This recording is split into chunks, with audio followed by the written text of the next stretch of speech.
Hi, everyone. I'm Clara, Chief Empowerment and Partnerships Officer at Marber Security. And co hosting with me today is Marlon Bermudez. Hello and welcome. Today, we are pleased to welcome Nick Savage, founder of Savage Flight LLC and a leading voice in performance, identity, and purpose. Nick works with athletes, young leaders, and veterans to help them navigate high pressure environments where results are demanded, but well being and self awareness are often overlooked. Through his Savage Flight framework for excellence, he teaches performance from the inside out, building discipline, confidence, and sustainable success without sacrificing mental health or authenticity. Nick, welcome to the authenticity journey. Who is Nick? Who is Nick? I love the last name, by the way, Savage. You like that, Savage? Yeah, we did good with that one, Marlon.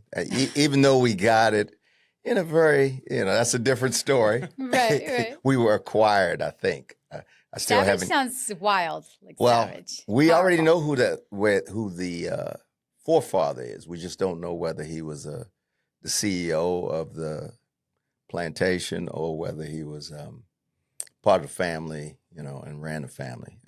Thomas Savage. Okay, so we've done those roots.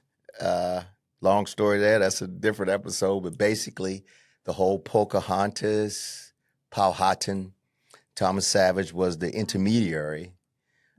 Long story short, that he was captured, and he became liaisons between the tribes and the pilgrims.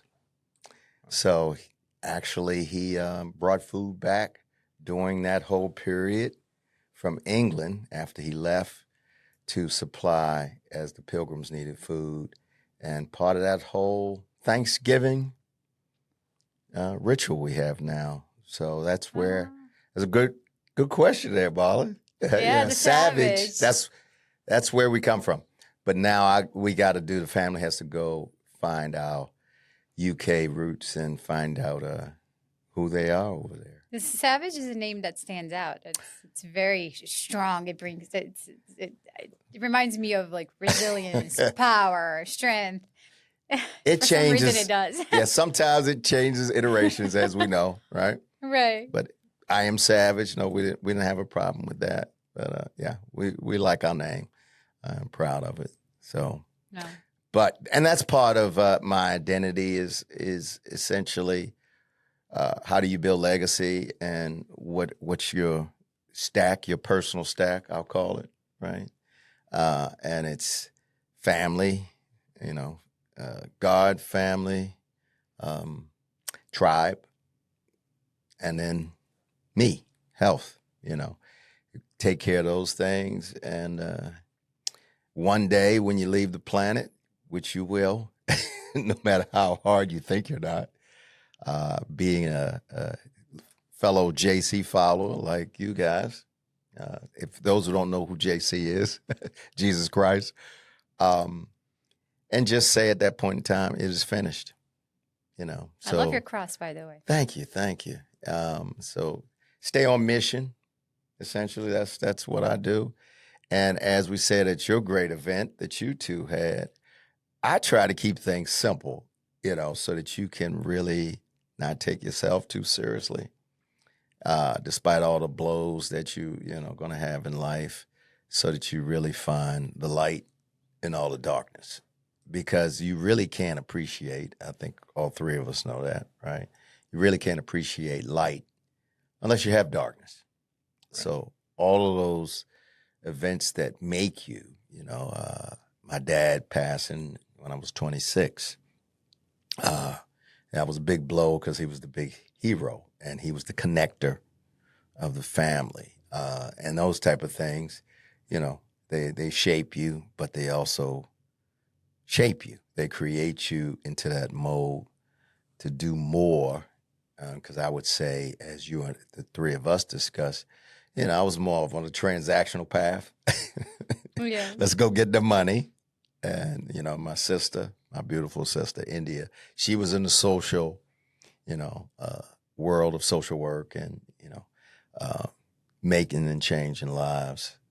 And then after my dad passed, it's amazing how much I started looking for that path, because I think, as we also discussed, everyone needs champions. And as soon as I lost my dad, you realize how big a champion you have when you have someone that's in your corner.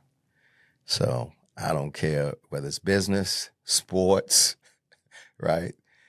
Uh, Friendships, if you don't have that champion that's in the room thinking about you when you're not in the room, you got challenges. Yes. That's the most important thing, having someone that can fight for you in the room that you're not in. Exactly.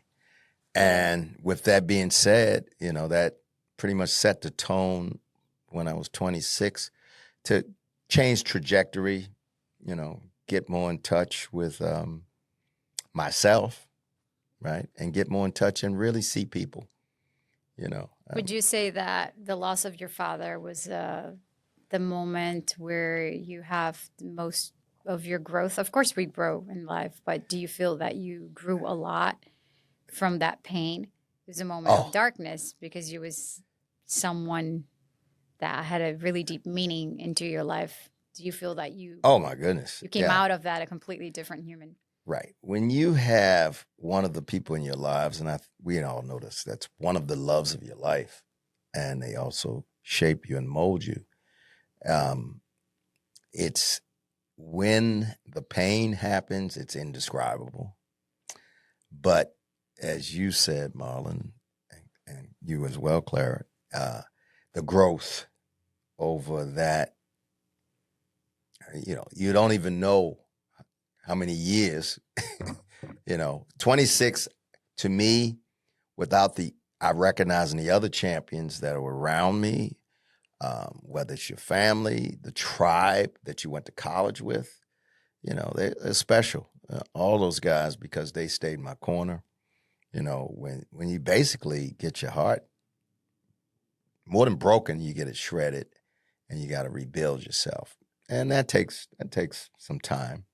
And then you, of course, JC and God, they're right here, and that was take you through those moments. And like I said, a beautiful wife of mine, who you two know, quiet rock, Anne, also known as Boo. A lot of people don't understand Boo. that. That is not my nickname for her, right? Getting through those moments, and my mom and the family, because he was a big connector. And then the same thing, my grandfather.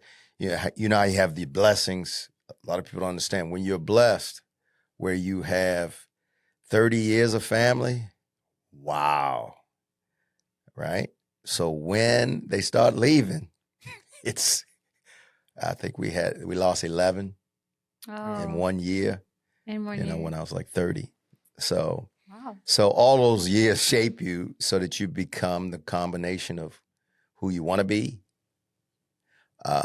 who got planted, the seeds planted in you, as far as my mom and dad, and then the people around you who influence you and shape you as you are starting to follow and pursue the mission of. From the little I know, of course, but since we got to know you, right, and a little bit of your family, you all seem to be a very deeply connected, rooted in love family. You're all very close. It's it's very beautiful nowadays, and we don't see that all the time, right? We should see it, but we not as much. We need to see more of it. More there is, but Definitely we more need of to it. see more. So Right. it's a beautiful thing. It seems that you're all very connected, very grounded, rooted in love, as you work, like living this journey side by side, and the way you speak about your kids, the way you mention them, with the love, the excitement you have when you bring them up. Oh, I'm very proud of them. Yeah. And from a little bit that I met from them as well, they have the same approach, the way they talk about you, the love, and how proud they are of you. I think that's a beautiful thing. I don't see that as much nowadays. Right. And we talk about it as a family, right? So you have to, share those things together to make sure, yeah, we're still a family, right? It's not perfect. So, we each get our feelings hurt sometimes because you still gotta Of live in course. truth, right? And Right. so that's part of the journey to making sure that you're lifetime learners. I mean, Absolutely. that's really, I think, what we all embrace, and that other piece that comes as a part of my heritage, which is don't forget where you come from, and that is a premium, especially right now when you watch how the actions, people and what's valued, and that's something we talk about a ton, and we can share that here. But basically, without being cynical about it, but there's kindness right now is considered weakness in a lot of spaces, don't you think? So a lot of times Right. in the workspace as well, and the It's vulnerable, right? So vulnerability, right in business. So if or even you kindness too. When someone is really kind to the other person, right, sometimes they get judged by being weak. Why are you being kind? Your act of kindness right, makes you look weak. Are right, you just giving in to that person? Are exactly, you letting that other human take advantage of you? right, It's even the act of kindness, vulnerability, all of that now. right. It's Or what do you want from me? What's your real motive? And yes. that's always been funny in my life, guys. What do you say? Is he really who he say he is, or you really expressing yourself? What's your angle? What's Right. really behind your motive? And you're like, no, what you see is what you get. And so part of your philosophy as you pick up and travel down the road, in addition to your spirituality um, and your religiosity, you start picking up other spiritual things. So example, I'm in the martial arts. So one of the greatest, of course, we know in the history of martial arts is Bruce Lee. But he said something so profound of that Eastern philosophy, which is basically the water beats the rock. So just like when we look at, right, the Grand Canyon, okay, there's the rock. And that's that metaphor of, people that just won't move. But if you keep flowing and keep consistent love, I know that sounds corny and phony to a lot of people. It even sounds weird as you're saying it, but that's pretty much, you got to lead with courage of positivity and a mission of seeing the best in people and humanity, despite Their flaws. flaws or what you might be getting back. It's hilarious the things that you get back. I know. That's why we shouldn't do anything expecting to receive anything back. Right? I mean, What? it's nice when we do at some point, I mean, but we shouldn't. yeah, I'll be honest. Like I said, even some of the business relationships, like you said, and this is where I think the old school part comes into play on how you guys might have been raised or I'm raised, and that's, I didn't realize how much, Clara, I looked and listened to and read the etiquette stuff, manners. Miss Manners, right? And it's so many people that crack me up. All you're looking for in some cases is somebody say, "Thank you." No, you don't have to do That's anything it. else with me. Right. Just if I, spend the time, because time is more critical than money. It is. Right? Time is life. Time is money. It's more critical than money. It's gold. And so it's funny when you spend time, some people don't think that you're looking for more. And in many cases, I was looking for someone's pause and say, "Hey, thanks. Thank you. That's I it. see you. I appreciate what you did." Right. So you definitely, like we were saying at your great event, you just got to have a sense of humor. So when those things come, you got to just kind of laugh because, like I said that day, you only got 20 problems, Right. right? And then 5 categories of them: finance, romance, family, etc. But at the end of the day, the only thing special about them is that they're yours, Right. right? And you definitely get that experience when you lose loved ones. Because you ever notice, and that's why I always try to take a pause with people when they lose a loved one, because you see them look around. Because I remember when my dad passed, I'm sitting out on the porch, and I was kind of insane. Strangers are walking past, and I'm saying, "Hey, my dad passed," Right. just to tell someone, and at the same time, hoping that his impact, which it realistically is not. It's the ones that loved you and the ones you love That actually care. that actually care. But those are those moments when you're going through grief where, you're out, hey, I lost this person. And how do you feel about that? Oh, of course, they may not even know the person. I think it's that really depends on the other person's experience. For example, I think when, for example, you shared that you lost someone, but you're sharing with someone who has been through pain and through some level of loss as well. Mm-hmm. They may not know you, but I think they will have a higher ability to understand how you feel because they've also experienced loss and Oh, they yeah. know how Yeah. hard it is, that empty space, and how deep that feeling is, how painful it is. So they don't know you, they don't know your father or whoever you Right. lost, but they know how you feel. And Some do. And that's okay. Some do. Some do, and some don't. Not yet. But I'm not saying they will lose, but life, the human experiences we have throughout our journeys Right. can Right. shift things. I remember as I was younger, people have shared things with me that I probably didn't understand much in the beginning. And actually just going back to sports and the gym world was, that, for 7 years, old sports. I was very passionate about, spinning, teaching spinning, yoga. So the Okay. gym was, Didn't know that. Okay. besides real estate, I used knew to you teach had done classes some 10 wellness, times a right. week. Mm-hmm. So I just, a lot of spinning classes Right. and bars, sometimes 7 classes a day. Just really, that was something I was really passionate about. Right. And a lot of people would come into class or even tell me, oh, I can't do this because I have an injury or I have this, I have that. I understood and I was compassionate about it.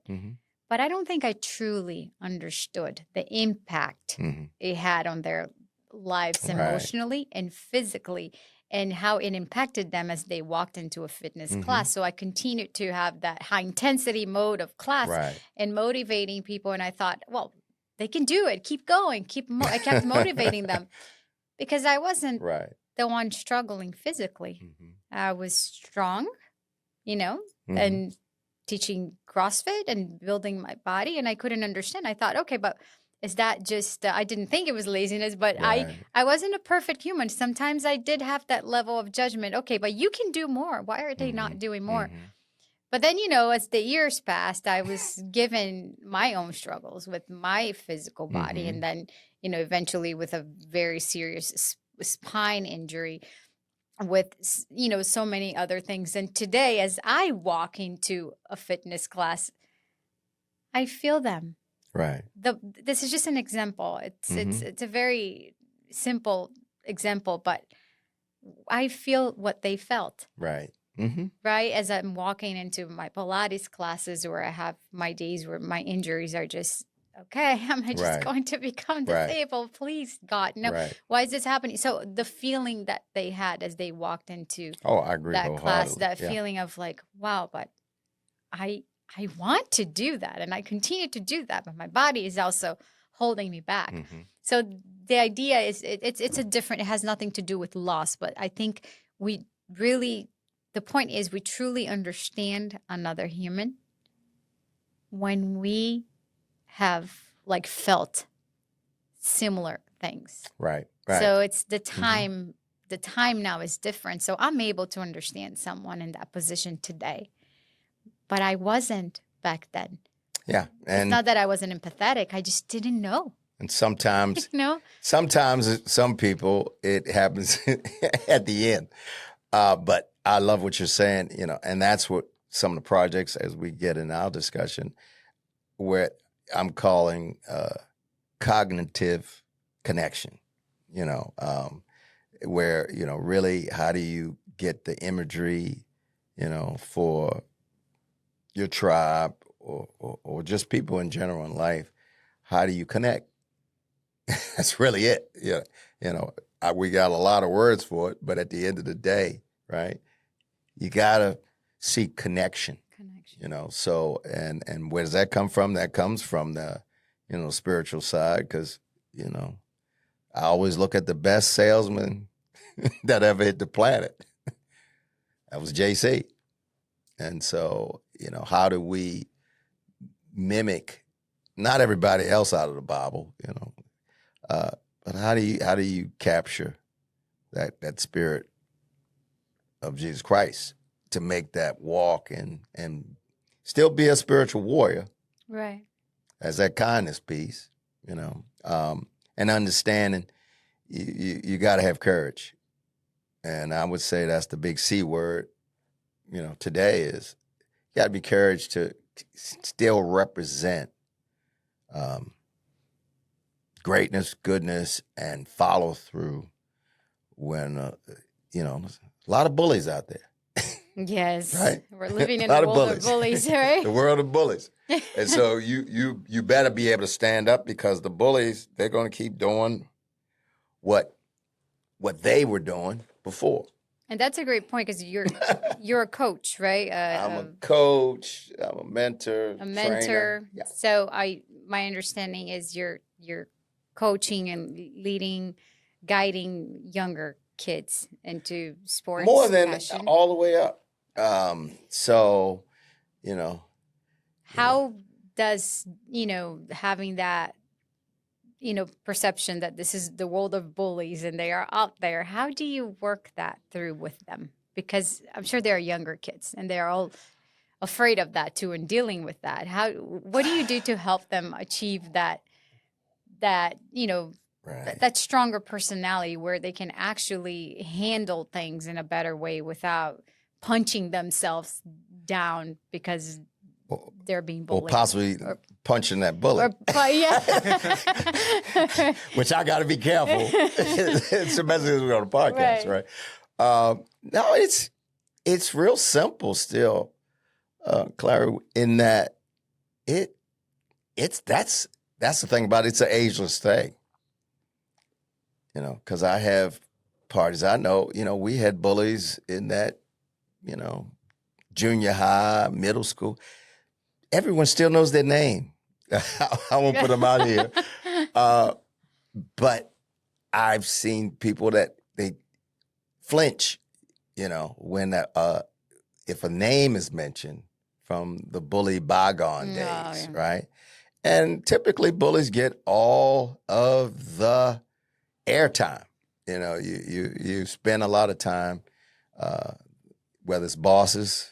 I always talk with people, from the business side. You're like, oh, you never had that one yet. You haven't had that bully.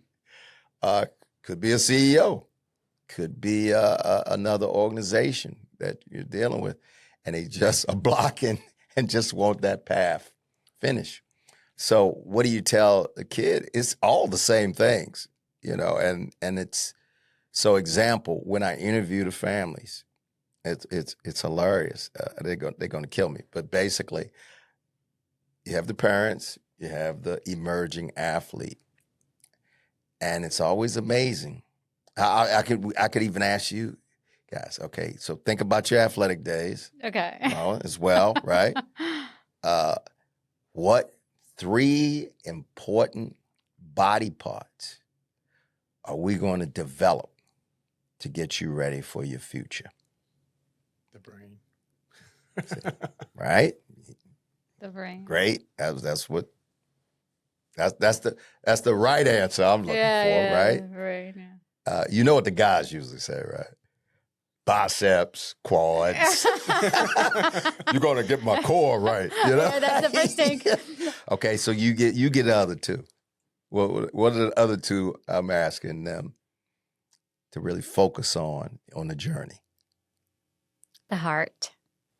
Not in a, of course, in a Excellent. physical level as well, because you need your heart to be beating, but And the heart. right, and there's one more.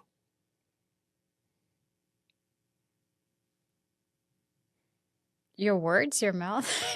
That's it. Did that Bravo, work? bravo, you two. Your words, your mouth. Come on, when you guys come in for I like that. an assessment. So that's what goes on an assessment. You know, Right. your voice, Your your voice, heart. yes. and your mind. Because there's going to come a point when you are going through that metamorphosis. That's main reason we all talk about it. When people ask, is it about the money? Yeah, you want to get paid. But for the most part, it's the metamorphosis to witness that experience as that person turns into that butterfly, right? Wow. It's priceless. It's priceless. You really can't. Watching my two, kids, watching my daughter-in-law, when you see that metamorphosis occur, now my granddaughter, watching that daily, what a gift. It's priceless to see that journey go on. But in that journey, and you're still coming out of that cocoon, you better open your mouth and have the courage to do the things that you just learned. We can go back to some biblical stories there, right? No, wasn't me, right? Right. Doubting Thomas, go through the stories. But the bottom line, a moment's going to come. If I teach you a new training system, believe me, other coaches recognize it. Some respect it. Some may say, what are you doing, right? And if in that moment you're searching to improve or you've already improved, and definitely with the new, generation, approval is very important. So you can't always, because when you are, as we all know here, when you're on that successful journey, one thing that a lot of people say, I won't use the word, is not lonely journey. You're going to get there alone first, and then, your tribe is helping you and championing you. Right. But you can't bring everybody as you're doing it. You've got to get the task. Yeah, you might bootstrap each other and help, It's your own journey. You got your own personal journey, and you got to complete that task. Because excellence requires sacrifice. So what I'm telling most of the time, you got to lock and load in on the mission. And challenges for a lot of families nowadays, they're trying to do everything. So ironically, I'm the guy with the voice that comes in and says, let's do less to get more. Example, you cannot train every day. You cannot have, 7 different coaches, Right. And you're doing dual enrollment so that you're getting ahead in college. Slow down. You got a whole lifetime to work. It's right there waiting for you. So enjoy the journey and don't worry so much about the destination, but you have to lock in on, example, what I told my 2 kids that you guys know. I'm saying, hey, let's just focus in on getting great grades. And you want to do this because you said you want to do this sport. And as far as you working at Nike Outlet Mall and, going in 17 different directions, we got you for that, Right. because your job is, let's just take care of those 2 things right now. So still be that lifetime learner, but you got to sacrifice and speak up when those moments come and people doubt you. And you got to be that voice within your own head to make sure that you execute at that moment. That you believe in yourself strong enough when everyone else doesn't.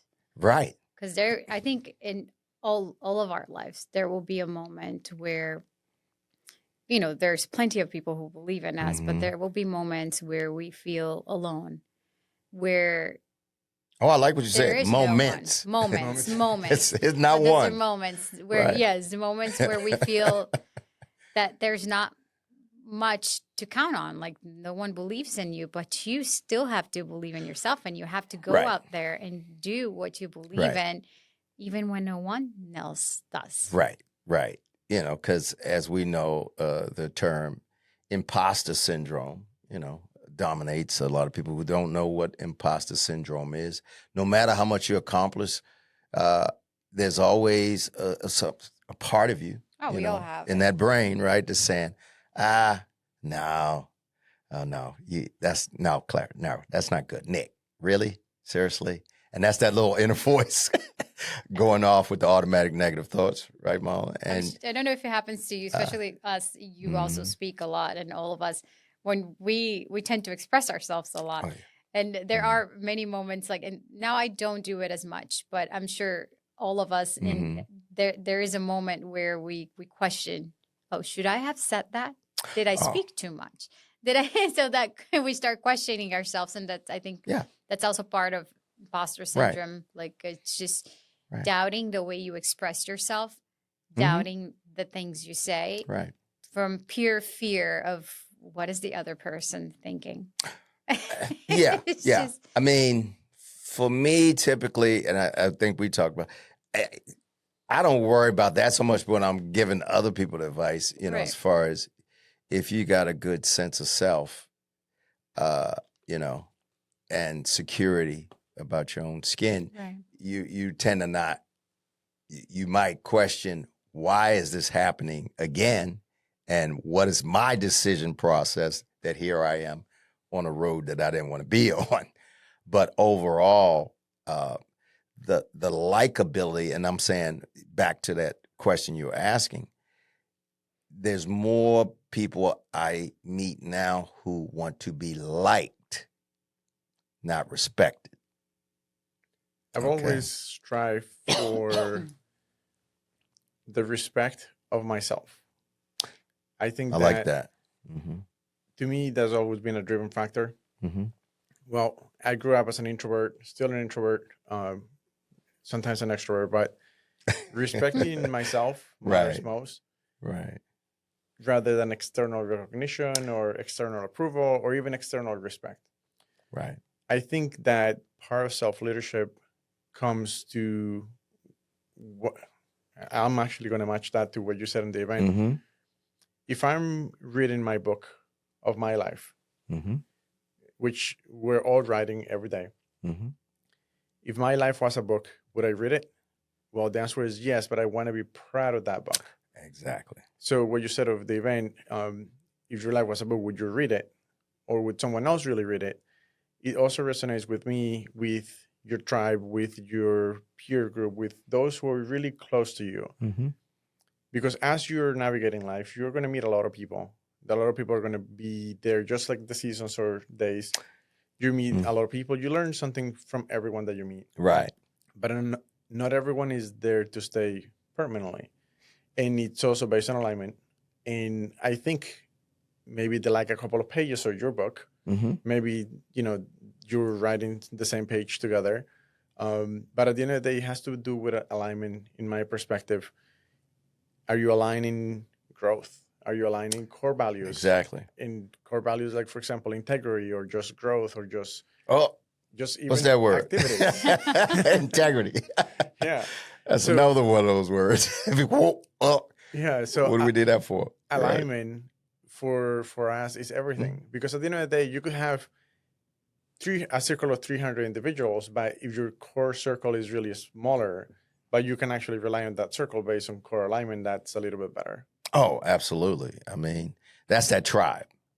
Because even, let's face it, okay, some family, you're like, oh, we got blood. Okay.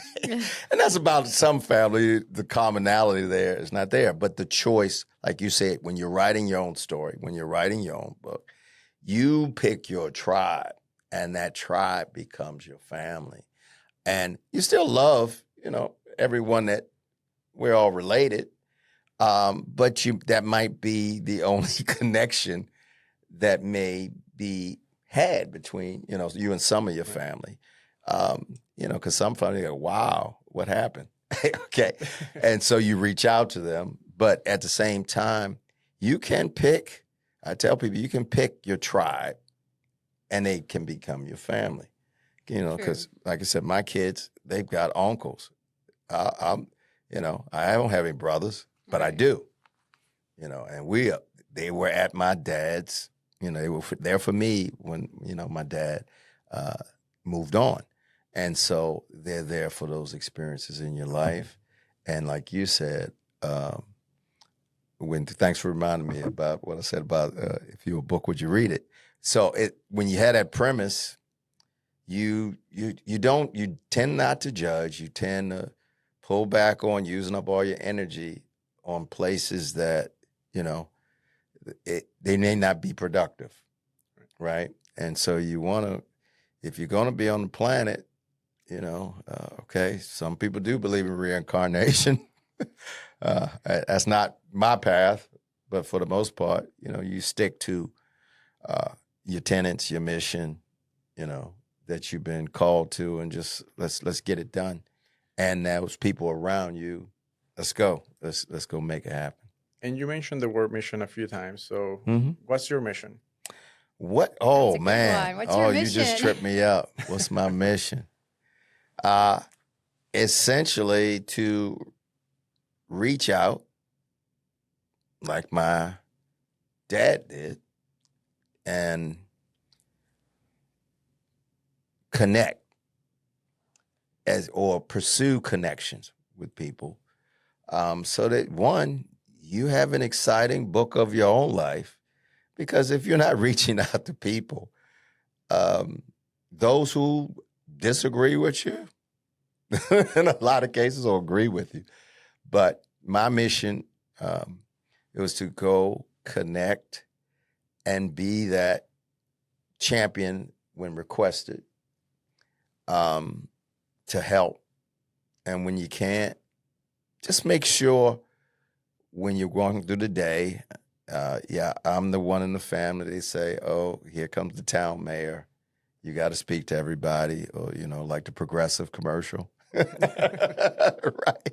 Oh, you sure about that? Okay, that's aisle 7, right? Because you make that connection. Ironically, the people that look at it negatively don't know when someone walks up to you 2 years later, 3 years later, because you said that one positive thing, outstanding dress, right? And the person walks up to you at an event and say, that day that you said to me that I look impeccable in that outfit, right? Male or female, right? Like we're talking about your shoes. You guys got to see these shoes you got on here. Outstanding, right? And they say, you have no idea what I was going through, Nick, that day, 5 minutes before that. They might have just had someone pass. That's true. They might have just gotten fired from their job. They've heard negativity. And here comes a stranger walking through somewhere and gives them a message of hope. Another corny word, right? Yeah. And promise of a future. So those are the type of things. So the mission is to do that reach out, get burned sometimes, tell people tell you to shut up or whatever, the family. But at the same time, that's the spirit that you see with the family because it's contagious, right? Just like the negative things are contagious. So mission-wise is to elevate at the highest level, high performance, and that you find the best version, that cliche again, of you, let that person. They may come to you as an athlete, and I already know they're not going to be that athlete. they're going to be their best version. They may end up, the next Supreme Court justice, and you put them on that path because you're just making sure they understand how to deliver a framework, resilient framework for excellence in everything they do.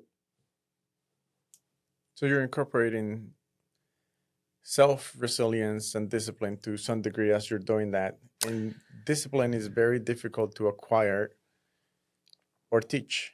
So that in itself is a really valuable framework that you're communicating. Right. Because as we all know, whatever habit you're trying to create, bad or good, it takes like 2 weeks to say, okay, I'm committing to doing this. This is the time of year everybody's getting gym memberships, right? And then by, mid-February, okay, a lot of gym memberships are gone. So you got to be that voice. You got to be that system to help find the pathway or build a new pathway. So like me working with warriors, you might have trained them, tactically, but now what are you doing with that adrenaline? You're in society. There's no mission, squad mission. And you have all these transferable skills that can be used in another path, in another way. Because, like I said, I have a little bias to the athletes and the warriors because, usually at every level, they commit, Well, to a Nick, mission. I know in the sports world, and that's, part of what you do, the coaching, the leading, the guiding. I know they probably talk a lot about excellence, someone doing something with excellence. So at this point in your life, how has the way you see excellence How do I see it? shifted? How has the idea you have of excellence has shifted? Because everyone has a different idea of excellence. Right. What is excellence Great for question you now again. when you spot on an athlete? What do you consider excellence? Is it the same thing you did as you were, maybe years ago? Has that shifted the way you see excellence in the sports world or in life? Claire, you're going to get me in trouble again. As far as when it comes to the sport, it doesn't change. That's a constant. Okay. So if you were creating this formula, Right. I was just talking to a group of directors and coaches, and we're like, and it's no different for work.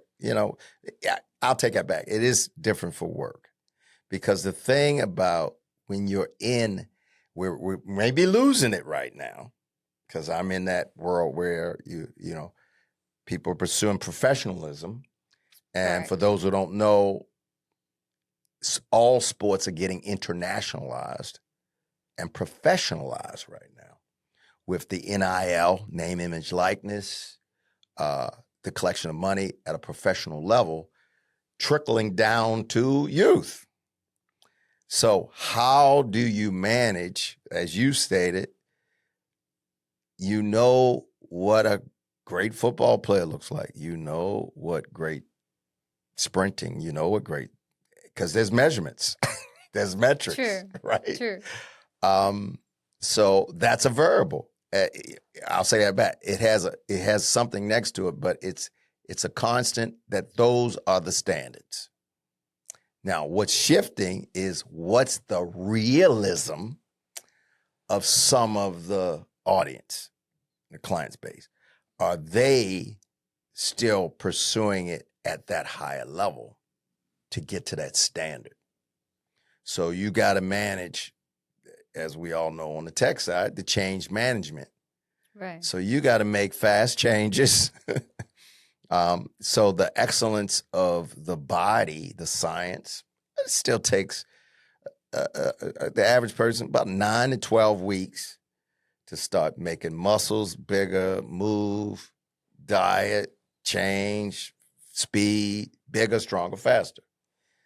But it still comes down, what's the big change that I experienced, Clara, is the mental wellness, the development, where you have more fragile individuals, right? Can they get up? You know, this is not Rocky. They're mentally fragile. They're mentally, we say not fragile, they're mentally not prepared Right. for what battle that they're ensuing for greatness or good. And that's where you jump in. And that's where you got to jump in. No, you jump in both, Right. but you got to jump in hard with the second, because you're going to have precision learning. You're going to have to make sure that you understand back to that cognitive connection, what's their why? Because a lot of individuals today, a lot of the student athlete families, they don't even know what that means. You know, the whole Simon Sinek. I love what Simon said, you know, what's your why? Right. But for a lot of people, they don't have that imagery. You know, they don't have that cognitive connection, you know, because you have the phone. A lot of that dopamine, right? Right. A lot of that serotonin has already been used, you know, Sure. science shows throughout the day. So you're like, okay, wow, how can I connect with this athlete, you know, or this individual, to make sure that you don't motivate people in my book. You tap into their motivation, right? And you learn that as a manager, an executive, right? That, okay, you tell somebody, we all know, okay, here, you got a raise. And they don't know why. Right. It doesn't mean anything. But if you tap into their motivation, that they want to recreate the world, they want to have a flexible job like now, or they want to be able to, whatever that mission they have, you want to intersect with it, right? So that piece of what type of learner are you? Are you a tactile learner? You got to do things, you got to hear things, you got to visualize.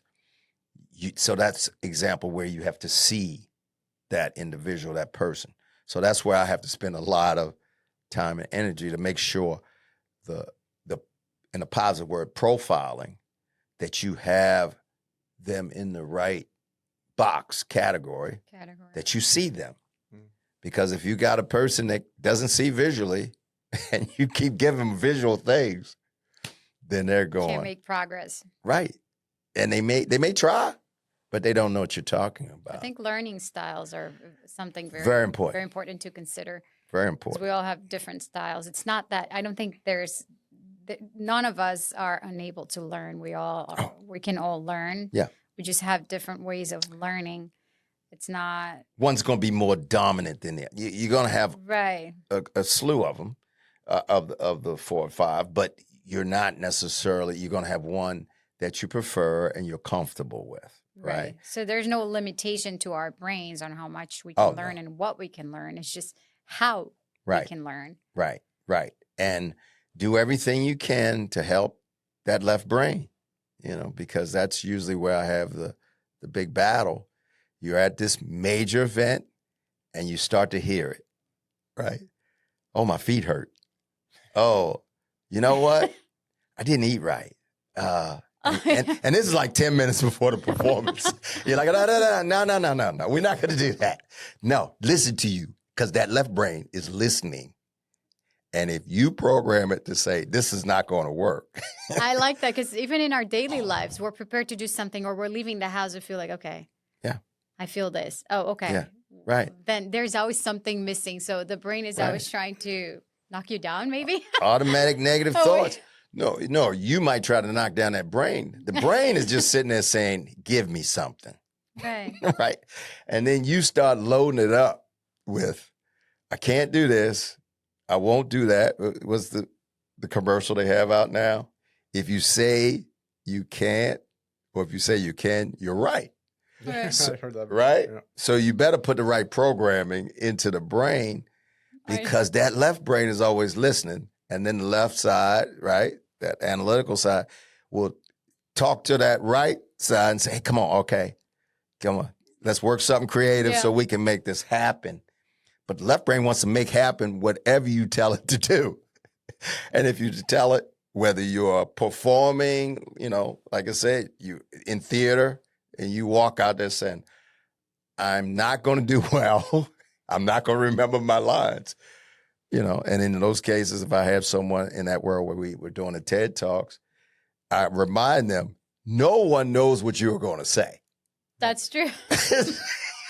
So don't expose yourself. We're the ones that have rehearsed you, and produced this, but your audience doesn't know. They'll have no idea that you They have actually no made idea. a mistake. You just flubbed, just go ahead and tell the story and let's take it from there. So if it's a performer for this non-athletic, it's still the same thing. Think about the worst case scenario and then back off and you tell them, you do understand this is not life or death. Now if they're doing something. One thing that I personally like. Hunting for sharks. I personally like, and I've used for myself as well. Right. It's not sure if it's right or wrong, but, either you're doing a speaking engagement or sports or Right. dancing or singing, whatever it is. I think it does happen that it doesn't matter how much you prepare, that you might make a mistake. You have to count Right. for that moment that there might be a mistake.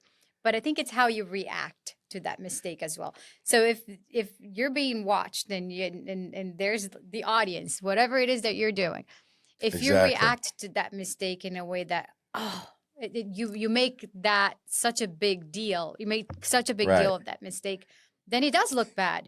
But if you made a mistake, but you remain there doing what you have to do with confidence, flowing, you continue to flow. For the most part, people won't even notice because you remained with confidence. Right. You're okay. So it just goes unnoticed. A lot of times it goes unnoticed. Right. And if it doesn't go unnoticed, people are not focused on that. Right. Because you're not focused on that. Exactly. But if we focus on the mistake. Exactly. And you know who's my best teacher for that? That new granddaughter. She's walking around in that diaper. She's still smiling. She's still happy. And we're all looking like, I think something just happened right there. But keeps on going. Right. So adorable. I mean, I can see why you're so proud and in love with her, because every time we get together, you mention how much and how much you love her and how huge of an impact she actually brings into your days and into your life. And Clara, that circles back to the question that you said, Marlon, and that was what's the mission? It's legacy. I came to this area knowing no one, and I'm sitting there looking around. You pick two cities and you say, this is where we're going to build the family, empire, whatever word you want to use, but most of the family, the tribe. And you're sitting there and you're like, and it's nothing but a thought, in your head. And then to see it manifest and metamorphosize where, we have the whole crew here, and we're all pursuing, building up the Savage tribe and at the same time individually building up everyone, and support each other to get those paths accomplished and goals, so that when, you do move on, you're like, okay, we're good. I think your strength, the strength you've gathered from your upbringing, from your story, from your roots, I think your strength, it's what brings resilience and power into the Savage family. I think you have a very... I appreciate that. Thank you. You have really deep roots of strength, and everything you went through, the losses you've had and the pain, and you can see that. You can see that you bring strength and resilience. Yeah, thank you. And I'm I think glad you said. that's why you guys are a good dynamic. all of your kids feel that way. I've met a few of them, and I think maybe all of them, and you can see how they feel loved and strong. I think that's a beautiful thing. Personally, in my family, it wasn't very rooted in love and we didn't all like stick together. Mhm. The family is still there, Mhm. but there was that as I was growing up. So as I Right. look back, I'm talking about as a teenager, I didn't feel that I had that family protection, that Mhm. feeling, okay, this is my family, my base, my Mhm. foundation, Right. and Right. that's very important because when you have a foundation that that's a strong foundation, Mhm. you grow stronger. You struggle through life, but I think slightly less. Not that you still struggle, but you have more strength Oh, to deal with the challenges that life may throw at you. right. So it's just that the way you Right. approach, the way you live those Right. moments that are hard is a bit different when you have a strong foundation. Oh, So and that team once again, and that because team, because that's the other variable that's been the tapestry and thread through my life. Like I said, Anne, or quote unquote Boo, uh, we're she's a rock, and the same with my beautiful, in-laws and the family. I mean, my mother-in-law's in town now, Pat, and that is the complementary balance that we have. We've got I would consider it like a thunder and lightning. I mean, you guys know Anne, and she's steady, you know.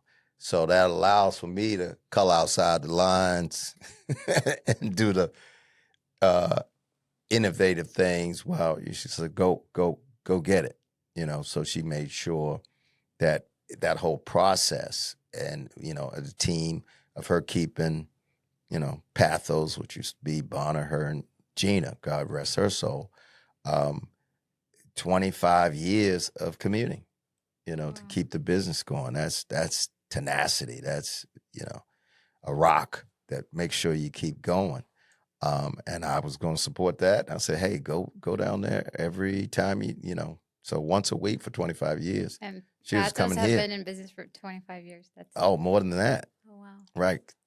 That was Bonner Group with Gina. And then when Shane joined, now the legacy starts of Ann and Shane launching and or elevating, the business to another level as technology was coming, and well timed. And that's very impactful because I Mhm. think that's what clients are looking for nowadays to, partner up or do business with a company that's rooted in family values.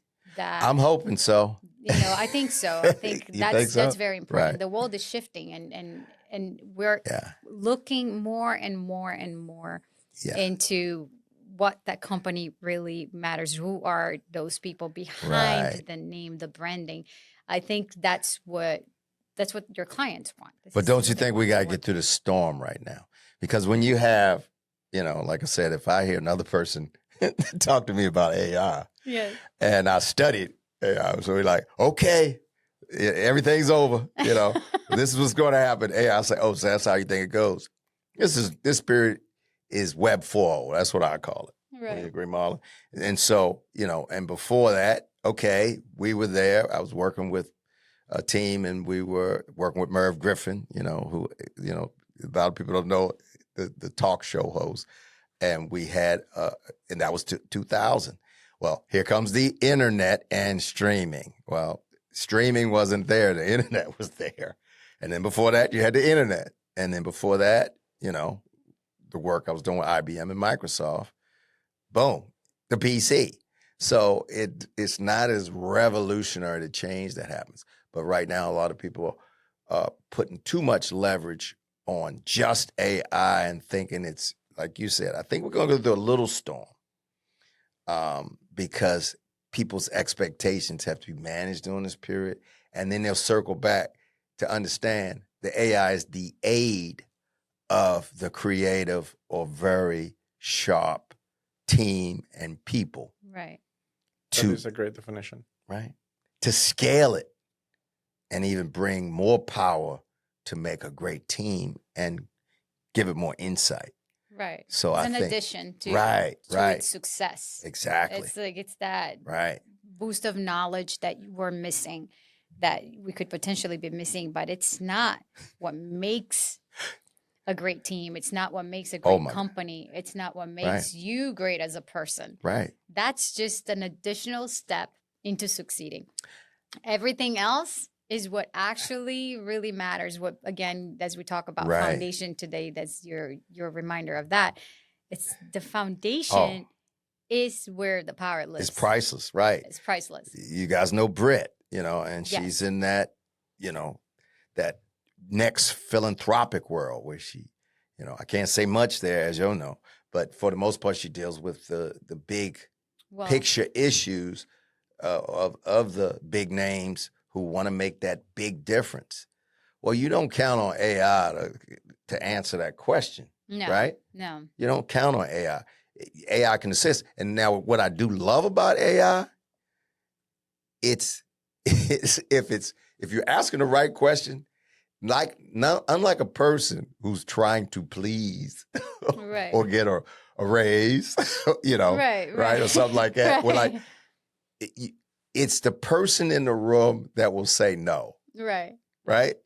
And that's as you are an executive and mentor, you want the people. Some people who are celebrity have too many yes people around them, that won't tell them what they need to hear. Well, if AI was enough, they wouldn't go to her. They wouldn't need her experience to, Right, manage everything they have to right, manage. So it's not everything. It's not enough. It's right. an addition. But it may be the unbiased person in the room, that AI LLM, that little tool that'll say, no, this is what the facts are. And this probability wise is Right. not good what you're trying to do. Right. Where you may be sitting in the room with like, well, that's my boss. Right? Right. I want to tell him what he wants to hear.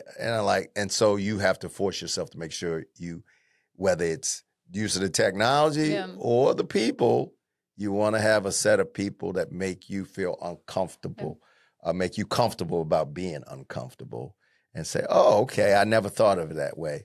And somebody in the room tells you that's a stupid idea as you launch into another project, say it's too expensive, et cetera, et cetera. So that's where the great team, that's the other piece. I want to make sure, because the tapestry of my life, I look at the family, the tribe, great team. The IBM team, I still know all those guys. We still connect, those original 12. The sports teams, you win a state championship, still connect. Oldest friend I got, longest friend I got, 14 years old, Earl Cornish, that's my brother. And, we're part of that experience. And then you move to Wisconsin, you got those guys that you recreate stories and history. You write history. So at Wisconsin, they weren't winning, like you said. That body of team, we said, no, we're going to change that story and change this chapter, to really make a difference. And then just keep repeating that. And that, Marlon, to me embodies, if you keep creating great teams and collaborations your entire life, that's really all you can ask for. I mean, that's circles back to JC, great team. Yeah, they had the bumps and bruises, but for the most part, at the end of the day, it's still here, right? Christianity's still here. Yeah, they're pretty good. Nick, what brings you joy in life? Well, it still circles back to those same things, as far as fulfillment of the people around you. Like I said, to see, you witness the metamorphosis. And at the same time, you experience your own growth and keep reminding yourself that you have to keep growing and have joy. And joy for me is peace of mind. I like to have nothing. Yeah, I know a lot of people say that's a male thing. Have nothing in my brain at all. Oh yes, I've heard about the boxes. Boxes. And they put this like boxes. Just in an their empty brains. box, and you're sitting, and if the missus asks, "What do you think about it?" And I'll say, They say that nothing at all right now. That the brain of a man tends to be more organized, so they have boxes for everything, like the boxes for this emotion, boxes for that feeling, and the brain of a woman is a whole mess. There's no boxes; they're not divided into anything. Everything is just like a Okay. hurricane. Everything is just convoluted and Now and that's funny. I heard overwhelmed. the ones I heard. It was we have a box, That you have, and it's yeah. just one, One box. and there's nothing in it or stuff in it. There's nothing. Well, that's But a good we point. don't have to compartmentalize. Now the mind people I talked to, they said you guys have a lot of boxes and they're interconnected, Yeah, makes right? sense. Yeah, So if it's something's similar. going wrong over in that box, Right. it affects all the other boxes. all the other boxes. That's most of the men Yeah, I know. We're like, what's that got to do with? We don't know how to separate. So it's Yeah. if one thing is you're overwhelmed about one thing, then you will immediately affect all your other boxes. It's not getting Everything. compartmentalized. It just doesn't. Yeah, So I think men, Right. they have that ability Right. of like, okay, this is one thing. This is Yeah, it's like because I love my wife, and I love being romantic, So I'm like, she's like, well, wait a minute, this is going on over here. Stop talking. We're not going anywhere. We got to do this, and I'm like, well, we'll feel better if we go out to the movies and have dinner. No, Nick, we shouldn't be doing that. So yeah, so that is part of that whole simplicity, So for me, it's about keeping it simple. Love the ones that love you. Be passionate about what you're working on and for. Be clear about why you're doing it as much as you can. And stay healthy, Like I said, I studied the Blue Zone. For those who don't know the Blue Zone, that's the people right around the world that those who live into 120. Right. So you enjoy it while you're here. And one of the key things, the gentleman, I think he was like 112, and they asked him, he says, what is your secret? And his secret was, I keep the old man out of the room. Right. So to me, it's, and for those who getting the metaphor right, I know you two do, is don't settle down and, get locked in your ways, although you're 65, 75, 85, because this is where I do defend a lot of my Gen Alphas, Zs, right. Millennials, right? The silent generation and the boomer. A lot of us tend to go, okay, I don't need to learn anything more. Right. I walked just 10 miles to school, yada, yada, yada. And I didn't have a bus, et cetera. And everything has to be hard. Everything doesn't have to be hard, but you keep learning. And if you're 65, 75, 85, 100, keep growing and keep pursuing excellence. Because, like example to me, now that I am where I am, of 65, I'm at a high age, you look at the Daves, you look at the Warren Buffetts, and you make them your champions. You look at the Oprahs and say, okay, they're at this age, so what are they doing to keep growing and pursuing 'Cause excellence? It doesn't end. We're constantly evolving, and growth is Oh. constant, right? Every second of the Oh. day, as long as you're breathing, you're growing. Yeah. So I think that the idea that we a lot of times we hold on to, I know everything, or I What we already used know to be. that, or we used to be, Right. is the idea of a Yeah. fool. We just there's nothing in there. Yeah. It's limiting our capacity, of actually evolving and growing, because Right. we have the capacity of so much more, but a lot of times we are attached to Right. the image we had of ourselves previously, and also the knowledge we have now. Right. We're not willing to evolve, but everything is constantly in shift. So if Right. we're open, Mm-hmm. imagine how much more we can actually experience and, Right. and live and feel, just by being open into Right. that And- growth, that whatever comes to you, Right. the knowledge, it's just good to be open And be that active listener, because that's what I had to relearn. Because when you become, you're like, okay, now we're over 45. Or, Shane said, stop.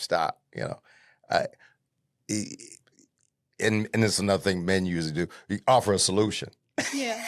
When people don't want a solution, they just want you to listen, right? So that's part of it, to making sure, like you asked earlier about when you're coaching the kids. I got a big lesson, Marlon, Clara, when I set something that's very hard to achieve for one of these emerging athletes. I start to do it now where I'll give myself a challenge and share it with them so they understand we're not complete, just what you were saying. So in the case of, I had a set of athletes, and I told them, you need to be here so you guys can get all your scholarships, come whatever it was, August. So I purposely gave me something uncomfortable where I knew how to play the drums. I was interested in Shane's trumpet, right? I said, hey, he had left it at the house when he moved on. I said, you know what? I'm going to learn how to play the trumpet. And so I told the entire group, I guarantee you I'm going to play in a professional environment with 100 people and a band when let's make a personal bet, right? Right. No money, just that we achieved this. And it was scary. I ended up playing, right? You got yourself in trouble. You had no choice. But no, it was so funny. After I learned, I was playing My Funny Valentine. I got assists because I got my teacher, he's part of the band. But it was funny. I never had experienced dry mouth. And because of all that adrenaline, I'm in the nightclub, we having the party, and we got the 100 people. And people said, Coach Savage is really going to do this, right? So 5 minutes before, I have no moisture in my mouth. So Marlon, no. I can't blow. I can't blow the trumpet. And I'm like, oh my God, this is called choking. This is choking right now. And so here we go. Champion in the room, my instructor. And we get up and we have this entire band, and I am blowing this thing so hard, just trying to get out the notes. And he says, relax. We're going to repeat, same stanza. Now all of a sudden everything relaxes and the notes are coming out, and I'm, complete, with high quality delivery, didn't, make a mistake, and actually played My Funny Valentine with, four trumpets behind me. But most importantly, I was shocked at the party that I'm watching grown men cry. The friends watching, because they start thinking about them stopping pursuing growth. They said, I'm going to do this, whatever. I'm going to go kayaking. I'm going to go get a scuba diver license. And it was amazing watching the metamorphosis occur from the older men who pretty much said, okay, I'm done. My life is pretty much defined on what I Right. do. So that was That's a great story. yeah, that was a magical moment. And all those athletes, they ended up getting what they wanted, you know, and I also we're still like close. I also Mhm. like how you used you had to feel for yourself the challenges of, because you're coaching, but you're also coaching from experience. So you're also allowing yourself to experience the challenges, whatever it is. Right. It's like playing an instrument or anything else, so that you can actually coach them better. Because you know how Right. what they're feeling, their emotions, what's happening in that moment. And I you got to think give that them the vulnerable stories too, Clara, because what you were asking earlier as well. Sometimes, you know, us as mentors and leaders, we don't give the vulnerable story of us, just right? the good ones. We just give all the good Yes. stories. And you got to tell them, you know, the times you're like, okay, let me Yes. tell you the times I didn't deliver. Yes. And so that they understand, especially that it's okay. As we all know, failing is learning. Failing, you got to fall forward and get back up. And Right. that's And that's really hard. You asked her about now. A lot of times they just want to stay down and say, okay, let me change paths. And so they'll understand, finish the mission. And it doesn't have to always, the mission accomplishment may Right. be that that's not your path.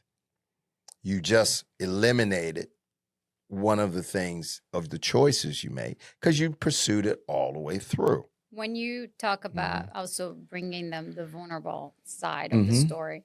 That's one of the things that I really would love to have it live for the next generation, because we are all just in today's world, we're all just sharing the achievements, how great we Yeah. look, how amazing everything looks Right. in the second, like we're all here, we all look healthy and this and that, and we're all Or the sharing our multi-million-dollar achievements. business. Correct. Not the 5 Not the that 5, failed. the struggles.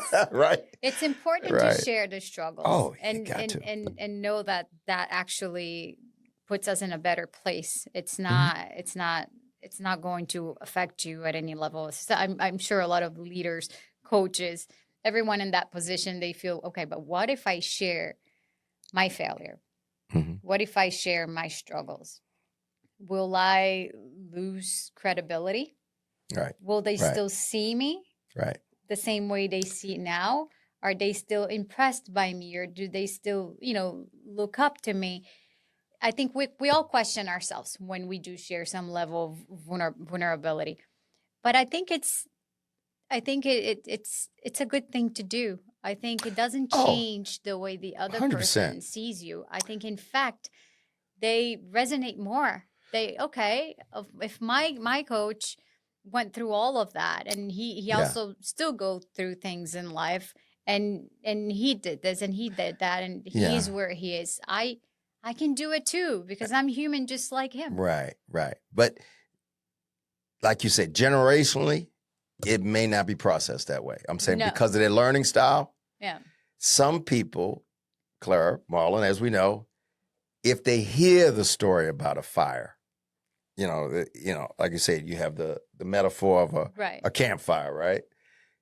Some people, if you tell them, this is what a fire looks like, a bonfire looks like, don't stick your hand anywhere near it, they go, okay, I get it. Now, those are the ones you're talking about. Now, some people got to take their hand, put it in the bonfire, feel the heat, I know. get third-degree burns, and then they may say, I get what you're saying now. Yes. Now, but at that moment when you're telling them, you have to have thick enough skin as a leader.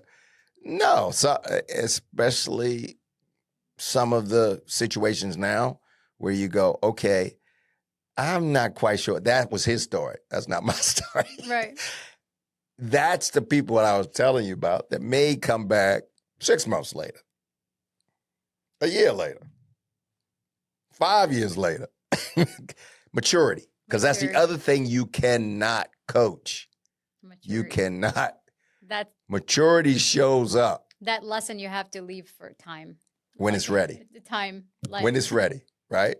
And sometimes maturity never shows up for some people, sadly. Unfortunately, yes. Maturity is one of those things, how you define maturity, it varies. But for the most part, that self-analysis to reach back out and say, okay, can I be vulnerable? To admit I wasn't vulnerable to listen to the parent, Right. to the grandparent, to the friend, who may have been, given the warning signs of what's going on. So that to me is another important piece there, that you just leave the door open. And that's, I think, as leaders, you have to, people respect that when they know you're mission driven, and you add, that's the other thing I had to add, was a stoic approach to the way I do things. And for those, the Marcus Aurelius, things that you do, or Far East, like Sun Tzu, The Art of War, you incorporate those experiences too. So the example, here's another great one from that Stoic world. Don't set yourself on fire, speaking of fires, warming up other people. You focus on the mission, but don't sacrifice the mission by Right. sacrificing yourself. Right. Because JC already did that. And that's True. one thing I was told, is like, hey, no, Nick, I already got up on this cross. Hey, we good. You just do what I told you to, and stick to the tenets that I told you to follow, and you're going to be fine. And don't get in my way. You know what I'm saying? That's pretty much, That's very important. one of the core tenets, so that you execute. Because another axiom I live by is, you have trusted relationships, and you have trusted execution. A lot of people don't get to the, you love them, you like them, but business, that might not be who you may be dealing with. Trust the execution, or execution in everything you're trying to commit in life, on. So you that's the tribe. All right. If you have to leave one big lesson behind to the next generation, what would that be? Oh, that's a tough one. I gotta stop and say that. Say that one more time. If you had to leave one big lesson to the next generation, if there was just one that you could leave behind, what would it be? What would you leave behind as a lesson? It's still the timeless, parables and cliches, and lines. Treat others as you want to be treated. And it is a thread through every aspect, whether you're dealing with sports, whether you're dealing with business, whether you're dealing with family. Because at the end of the day, as you know, the old axiom, when you're leaving, you're not going to think about your next project or job you didn't finish. Right. You're going to think about what's the people that loved you and you love, what's the legacy to them. So making sure that you stay on that tenet, that you stay with that rock solid foundation of, is this something that I would be proud about if I was treating someone, I want to be treated the same way that you want to be seen and heard. It's like Ted Leonsis, he said, about everybody wants their voice to be heard, and they want to be seen. That's true. Right? So with that being said, what do you see in the mirror has to reflect on what you want other people to see inside of you. Wow. Does that work? That's a good one. Yeah, that's a very good one. Yeah. A very good lesson, very good wisdom to the next generation and to this generation, wisdom for myself, for Marlon as well, all of us. I think it's a great reminder, right? Oh, I think it's thank you for sharing. I think it's a very, very strong reminder of the importance that treating others the way you would like to be treated, what the importance that carries throughout our lives. Oh, it resonates, Claire. I'm saying whether you're in that board meeting and you're sitting in the room raising that hand, right? You know, see people, no matter what plight in life they're coming from. You know, I can see why you became a coach and why you're so passionate about it. really. Yes, I can see. I think you remind me a lot of resilience and strength. I think you bring that energy. Every time I speak to you, I talk to you, it reminds me of strength, confidence, appreciate resilience, strength. And I'm not sure why. It's just how I feel. Okay, and it's not a bad thing. It's a positive. It's a positive thing. So I can see why you're such an amazing coach and why you're passionate about it. You bring that humor, love, and passion and care into your coaching world and your coaching approach by actually understanding the human mind, right? The different aspects of the mind and how important it is to understand that other human, what's going on in that brain, what's happening with that human. Yeah, How I appreciate can I that. Yeah. coach them better? What can we do to make them better? What's the right path? What is it that's missing?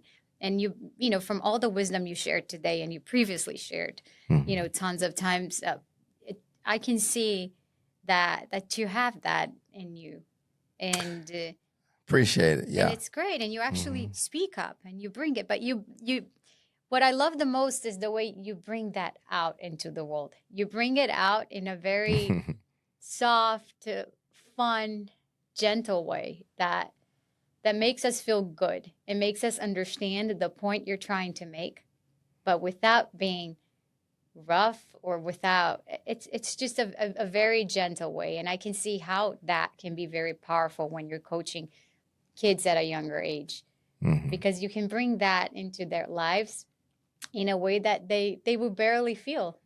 You know, they won't realize, because you bring that to the outside with a different feel. It just has a different feel. Yeah.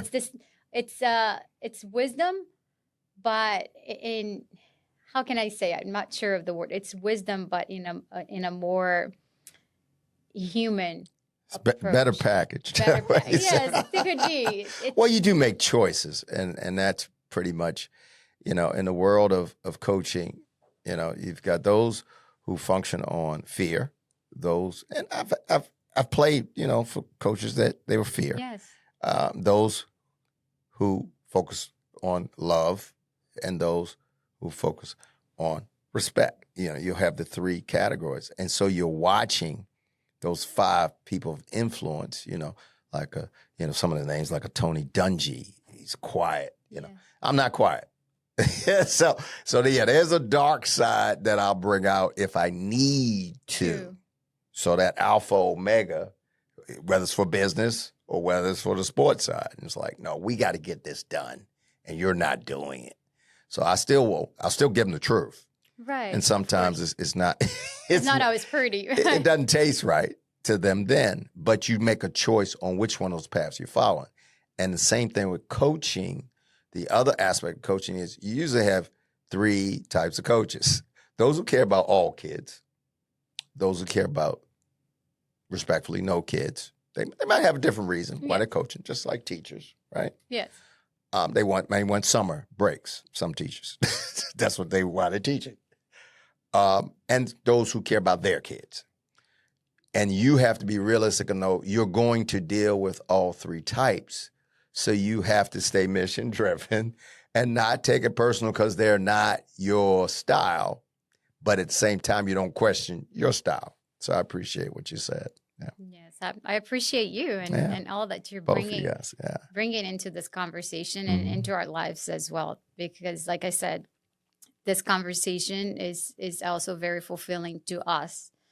Same We here. are all learning, and we learn from every person we talk to. It brings some level of knowledge. We're or celebrating pointing each things, other. And that's celebrating great. each other's, Right. journey and growth. And I think that's very important. You since the beginning of the authenticity journey, you were very supportive to us. You came into an event that you had no idea what it was about. And you accepted the invitation and you stepped in there not really knowing. Oh, it was a great environment. But you were very supportive. You shared, you participated, you brought yourself into the event. You were present and you actually engaged as well. So that's something we truly appreciate. And Ann appreciate it. Can't wait for the next, right? Yes, and make sure you're there. It's coming. We're hosting again. We're hosting once a year, the big event, and we have other great things coming from the authenticity journey as well. Bring that magic. Yeah, make sure you bring back that beautiful singing and dancing. That was and the AI. That was fantastic. Yeah. So as we come towards the end of the podcast, what else would you like to share? I know you have a brain that won't stop to continue growth, and I'm sure you look forward to the future. I'm sure there's a lot that you're looking forward to right now. Is there anything you would like to share that you are as you move forward? Well, like I said, steps. What are you looking? I'll just keep you guys involved in the collaborations that I'm working on right now. I have a great relationship with. For those who are not familiar with how things have changed in the educational structure, specifically here in Florida, which I have to monitor and, create new solutions for these organizations and the families and the coaching industry because of the professionalism and the internationalization of sports. You have a teaming partnership now I have with Kevin Anderson, who is in Reach NIL. We're working with John Garish as well, where you now have the different institutions that are focused on more now. So now you have the virtual schools. Now you have, which have been here, right? But the shift, you'll have more people pursuing sports in combination with the virtual schools now. So we got to keep that moving guardrails. Got to keep guardrails on. So we're being those unicorns that have seen the progression to make sure that learning and education doesn't get lost, whereas you're pursuing excellence on the sport. Yes. Right? And not throw away or delay, because at the end of the day, whether you're 6, 16, 26, 36, on the case of Tom Brady, 46, you're going to leave the sport. Right. And you're going to do something else. So the project we're working now, where you're producing the paths to financial literacy, the correct learning. So you're precision learning meeting precision wellness meeting precision training. So the impact you've made in West Palm Beach doesn't end. It looks like there's a lot more impact that you're bringing we're going global into the city and the world and Olympics, everything else that you are approaching. Right. We're working on projects for the Olympics. For those who don't know, female football is here. NCAA has added it, right? That's exciting. A flag, but it's also an emerging sport now for the Olympics and everything else. So it's a global path now to work that project, and I'm also working with IS Nation, Tracy, and Tracy Carey. She has a mental wellness program for the emerging student athlete families. So, and it's accessible for free. So, So I'll make sure I give you a passport, so that we can let families know Yes, yes. how to navigate this new terrain That would be amazing. of getting Especially education. there might be people who are watching that might be looking Oh, into yeah. getting into Yeah. sports and Right. not knowing how to do it, depending on their financial circumstances. So I think Right. it's very important to let them know that there are Right. resources they can seek Yeah. to grow and to support them, Oh, their absolutely. talents Right. throughout their journey. And I guess the last project, like I said, I'm a cohort executive on a VIP group for sports business leaders. So these are all sportspreneurs from around the world. So everything you're seeing, all those new projects, the Tigers got, with the golf league, the virtual golf league, and, Arsenal, FIFA coming to the United States. And we got the Olympics, right? Yeah, Olympics Coming are shortly. fun. And the one in 2028. So I'll have athletes there and things like that. Mhm. Thank you so much. Yes. Nick, Thank you. Thanks for having as me. we always end, one word, one powerful word that you want to share with who's watching. Just one word, one phrase, and we close. Oh, okay. It's on me, huh? It's on you. One word. One word or one phrase, a statement, anything that you would like to quickly throw out Yes. there as we close. Okay. episode. I would say the close would be the words that's resonate in my head is be epic. Be I like epic. Wow, I Be haven't heard epic. that one yet. That's I like Right. that. epic. Yeah, be epic. I mean, it reminds me of gladiators. Like, what you do in life echoes through eternity. Be epic. Wow. Epic. Thank you for being here Thank and you. thank you for sharing. Thank with you us. for Thanks for sharing. having me, guys. Yeah, that was fun. Thank you so much.